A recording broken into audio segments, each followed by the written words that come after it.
ভারত আর চীনে বিশ্বকাপ সম্প্রচার জটিলতা নিয়ে চিন্তিত ফিফা সভাপতি জিয়ানি ইনফান্তিনো। সমস্যা সমাধানে ইতোমধ্যে ফিফার উচ্চ পর্যায়ের প্রতিনিধি দল গিয়েছে চীনে।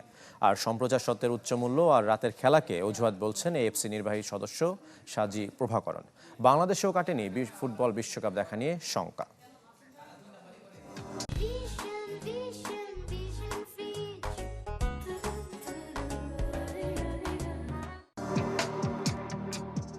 বাংলাদেশ, ভারত, চীন বিশ্বের 3 ভাগের 1 ভাগ।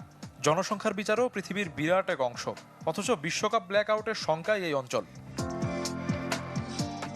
আর তাতেই নড়েচড়ে বসেছে ফিফা। ব্রিটিশ সংবাদ মাধ্যম গার্ডিয়ানের খবর, সম্প্রচার সত্ত্ব বিক্রি নিয়ে জটিলতা কাটাতে চীনের বেইজিংয়ে উচ্চ পর্যায়ের প্রতিনিধি দল পাঠিয়েছে ফিফা। 3 দেশেই সত্ত্ব বিক্রি না হওয়ার পেছনে উচ্চমূল্য, সময়ের তারতম্য, কম বিজ্ঞাপন প্রচারকে কারণ হিসেবে বলছে টিভি চ্যানেলগুলো। তবে এই কারণকে শুধুই অজুহাত বলছেন এএফসি নির্বাহী কমিটির সদস্য সাজি প্রভাকরণ, যিনি কিনা একসময় ছিলেন অল ইন্ডিয়া ফুটবল অ্যাসোসিয়েশনের সাধারণ সম্পাদক। দেখুন, সময়ের ব্যবধান অজুহাত মাত্র।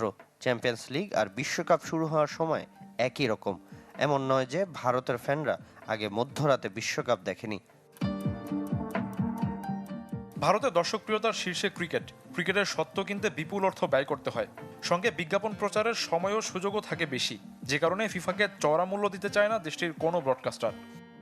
বিশ্বকাপ সম্প্রচার সত্ত্ব কেনা নিয়ে সত্যিকারের কোনো প্রতিযোগিতা দেখা যাচ্ছে না, কারণ ভারতে সবচেয়ে গুরুত্ব পায় ক্রিকেট। সে খেলাটাই মূল ফোকাস। তবে শেষ পর্যন্ত বিশ্বকাপহীন থাকবে এশিয়ার এত বড় অঞ্চল, সেটা বিশ্বাস করা কঠিন। আগামী কয়েক সপ্তাহের মধ্যেই আসতে পারে সমাধান। শফিউদ্দিন শাওন, চ্যানেল 24।